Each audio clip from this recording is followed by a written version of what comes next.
Connaissance, recherche, sciences, dessin mathématiques, théorie, physique, philosophie, conférences, archéologie, nature.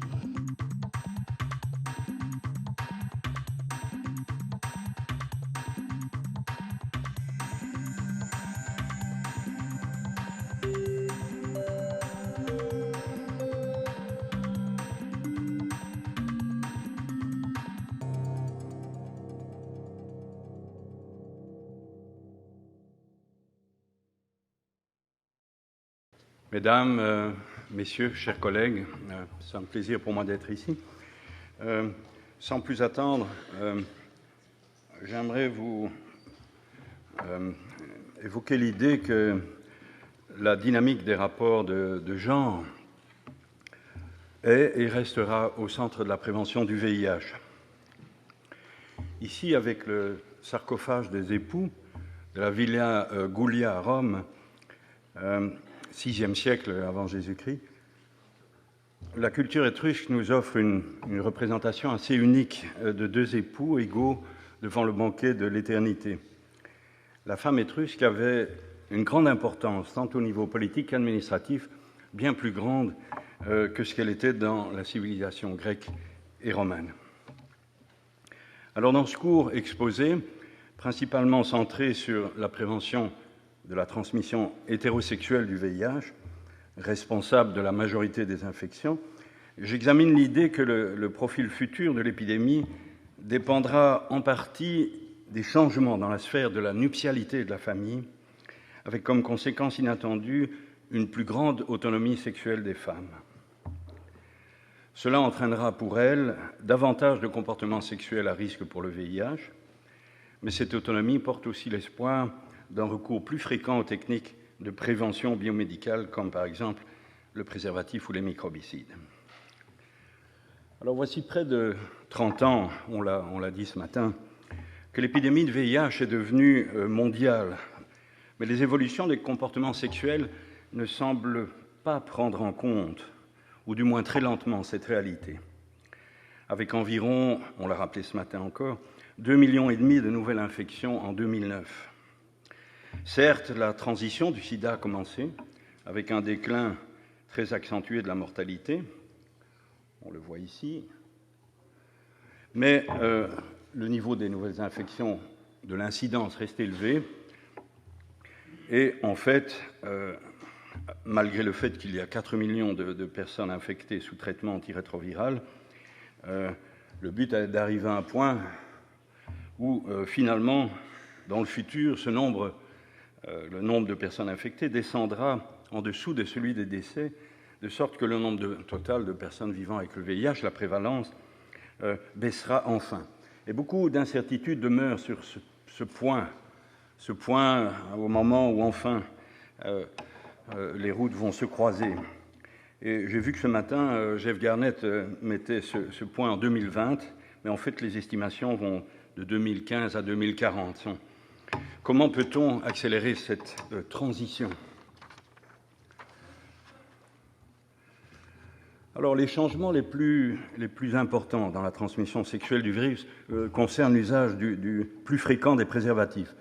Et nous l'avons illustré ici dans plus de 20 pays, avec une moyenne d'environ 10% d'accroissement par rapport aux enquêtes précédentes, pour une période d'environ 5 ans.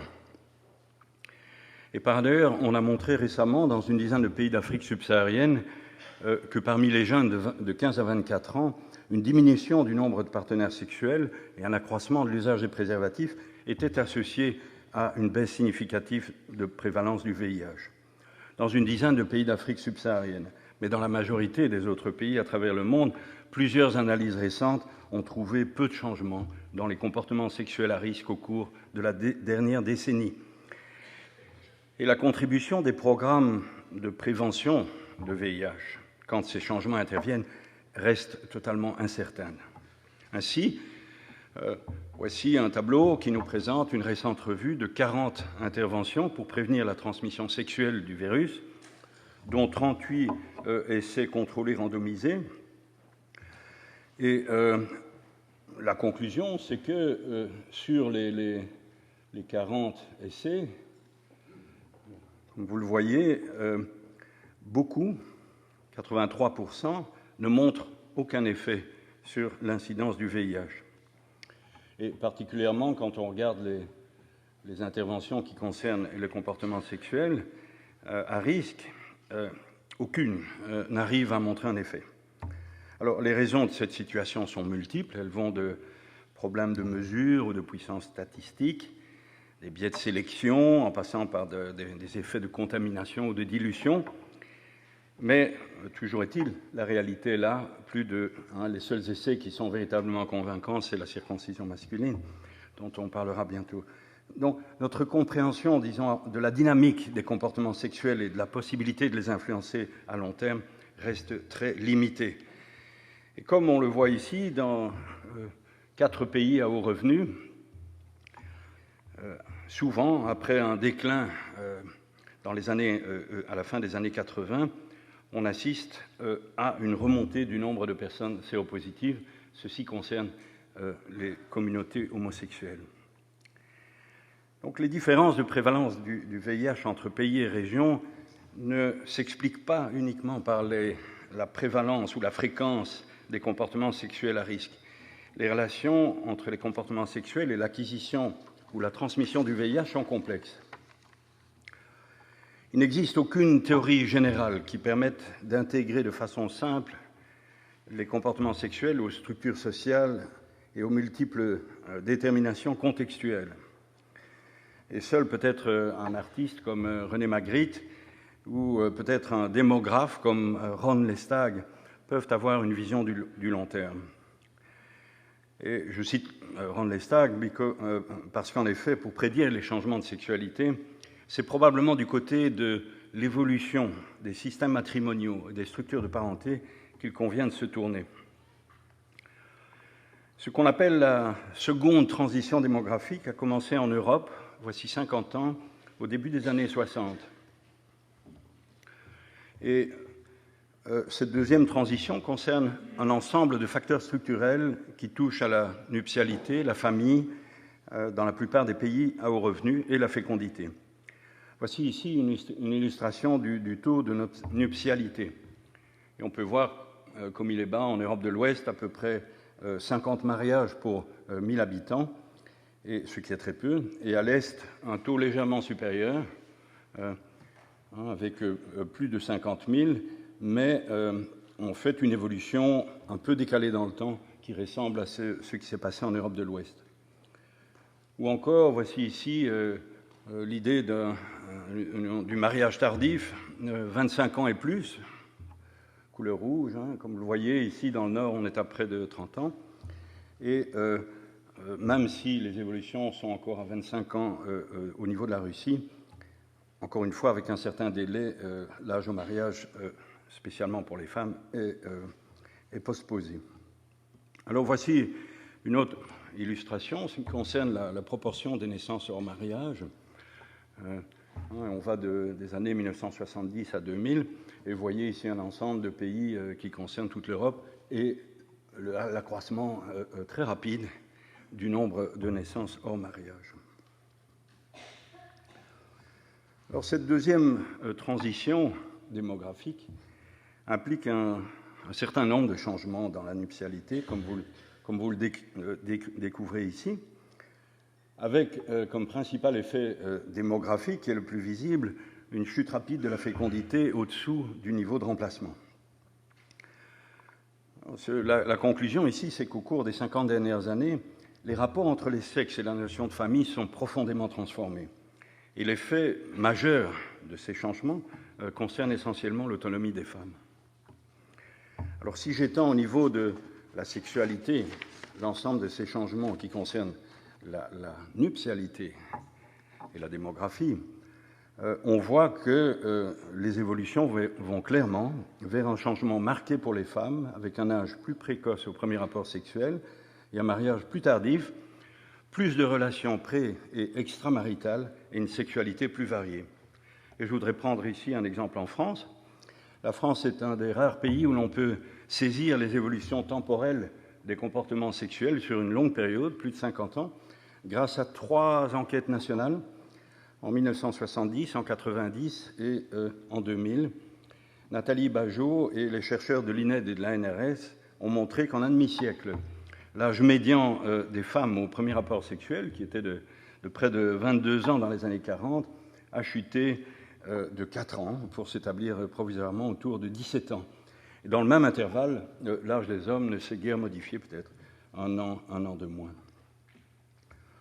Toujours en France, en 70, entre 70 et 2006, le nombre de partenaires sexuels moyens au cours de la vie est resté stable pour les hommes, alors que pour les femmes, il est passé de 1,8 à 4,4.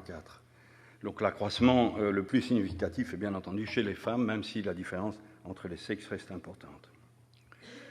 Alors toujours en France, la proportion de femmes et d'hommes qui déclarent l'utilisation d'une méthode contraceptive, elle augmente régulièrement à partir des années 60 pour passer à plus de 90%. Dès 2005 d'ailleurs, l'utilisation du préservatif au premier rapport sexuel s'accélère certainement dans les années 80 avec les premières campagnes, les programmes d'information sur le sida, mais le mouvement de généralisation de la contraception avait commencé déjà bien avant, au niveau des années 60. Alors la deuxième transition démographique ne concerne pas seulement les pays occidentaux les plus industrialisés. Voici un exemple ici en Asie du Sud-Est. Et on voit que certaines populations connaissent un accroissement rapide de l'âge moyen au premier mariage, illustré ici par le pourcentage des femmes célibataires dans le groupe d'âge 34-34 ans. Alors ceci reflète une autonomie accrue des femmes, un choix personnel plus fréquent de partenaires sexuels. Et si l'on regardait les chiffres pour les hommes, parfois ils sont encore plus élevés. Par exemple au Japon, 35% des hommes âgés de 30 à 34 ans ne sont jamais mariés. Alors passons à l'Afrique subsaharienne, ici 4 régions qui sont représentées. On voit que la hausse de l'âge au mariage des femmes en constante augmentation est probablement le fait le plus remarquable, et ce sont les travaux de Claudine Herzlich qui l'ont montré. L'âge médian est passé d'environ 17-20 ans dans les années 60 à 21-22 ans dans les années 2000, et cela dans toutes les régions d'Afrique. Dans les années 60, la période de sexualité prémaritale pour les femmes était courte, inférieure à 3 ans. Cette période a doublé, conduisant potentiellement à plus de comportements sexuels à risque.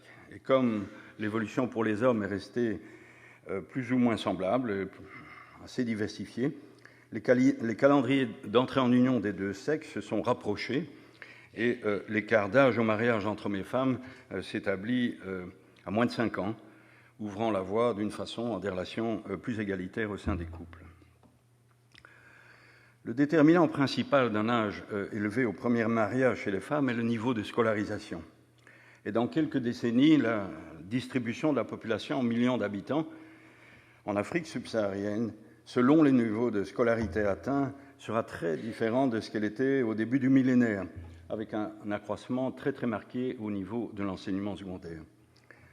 L'écart entre les sexes en matière de scolarité sera considérablement amoindri. Les effets de la scolarisation des jeunes filles sur la sexualité montrent en général une augmentation des comportements à risque, selon le niveau scolaire atteint, mais aussi, et c'est le but de cette diapositive, de cette illustration, un recours plus fréquent à la contraception, aux moyens de protection et aux services de santé. Ici, l'exemple de l'usage de préservatifs chez les femmes célibataires sexuellement actives selon deux niveaux de scolarité et selon 2 périodes. En fait, le préservatif est devenu la première méthode de contraception en Afrique subsaharienne et ça s'est traduit récemment par une baisse des nouvelles infections VIH chez les jeunes femmes les plus scolarisées. Alors, résumons-nous, l'exemple de la France a montré que les politiques de prévention du VIH avaient beaucoup plus de chances de réussir lorsqu'elles s'inscrivaient dans l'évolution séculaire des comportements sexuels et non en opposition ou à contre-courant. Je voudrais terminer ici en suggérant 2 axes d'intervention pour la prévention à long terme du VIH pour anticiper le contexte de risque accru plus élevé pour les femmes, mais aussi cette possibilité d'un usage accru des méthodes de protection. Le premier axe d'intervention, il est objectif, il concerne le niveau de scolarisation. Augmenter le taux de scolarisation pour réaliser l'accès universel au niveau primaire, et particulièrement pour les jeunes filles. Par exemple, au Kenya, quelques autres pays d'Afrique ont suivi, on a pu montrer que l'abolition du droit d'inscription scolaire avait un effet considérable sur l'augmentation des inscriptions, sur la scolarité, avec tous les effets induits. En outre, l'information scolaire en matière de sexualité et de santé reproductive peut être renforcée. En 2009, seule la moitié des pays avaient un programme d'éducation intégré dans l'enseignement. Le deuxième axe, c'est au cours des dernières années, les besoins non satisfaits en matière de contraception ont peu baissé. On le voit ici, pour 2 périodes, on voit bien que le déclin est moins significatif, par exemple, en Afrique subsaharienne que dans les autres régions. Au niveau mondial, on parle de 80 millions de grossesses non désirées annuellement. Et les besoins de contraception sont aussi élevés parmi les femmes vivant avec le VIH. On a rappelé tout à l'heure que 2 millions de grossesses chaque année sont liées à des femmes séropositives. Contraception moderne et utilisation du contraceptif participent d'un même mouvement d'autonomie chez la femme, comme on l'a vu avec la deuxième transition démographique. L'aide à la planification familiale, en pourcentage de l'aide totale, a fortement baissé. On le voit ici en bleu. Les services de santé reproductive et de planification familiale ont presque disparu des agendas politiques dans la dernière décennie. Ces programmes n'ont pas connu de développement majeur. Moins de 10% des services de VIH et des services de santé reproductive sont intégrés. Or, la probable arrivée d'un microbicide efficace impose une accélération de cette intégration entre planification familiale et santé reproductive. Alors, un dernier mot, ces évolutions structurelles vont indéniablement se poursuivre à des rythmes différents selon les régions, avec pour effet vraisemblable un accroissement des situations à risque pour les femmes vis-à-vis du VIH, lié à une plus grande autonomie sexuelle et un affaiblissement de l'institution du mariage. Cette autonomie de la femme prend ses racines dans des années d'évolution. Ce phénomène n'est ni spontané, ni automatique. Il a été et continue d'être nourri par des mouvements sociaux, d'élites politiques, des progrès législatifs notamment.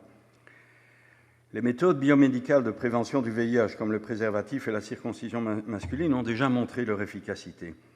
Un microbicide contre le VIH pourrait enfin donner aux femmes une méthode de prévention additionnelle, mais cette fois à leur initiative.